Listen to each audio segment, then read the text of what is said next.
The other thing is, and again, a lot of this is sort of back to the old days, you have to anticipate that you're going to be with that person for the next 5 to 7 years. So you better like them, you better have a sense of their ethics, you better want to be around that person for 5 to 7 years, because that is the time frame that we're looking at. I do think that's one of the important things to think about if you're going into becoming an entrepreneur. So now I'm going to talk about some of the what's different from the way it used to be 2.5 years ago.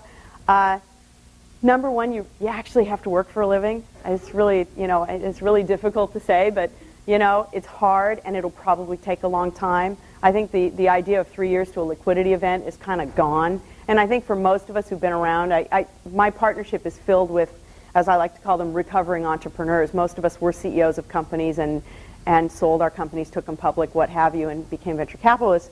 And for most of us, it took between 12 and 20 years to achieve liquidity for our companies. So that kind of was the norm. And the outliers, and there's an interesting, I'm trying to remember which magazine it was in, it had an article about Siebel, and it had these charts that I ripped out of a magazine yesterday, and it showed how many months, how many years until profitability, how many years until $1 billion in sales, how many years until, they're big numbers, and they were comparing Siebel to Oracle, SAP, Microsoft, and one other company. So it's going to take a while, even if you build something successful, to get it to be successful, and you better be ready for that.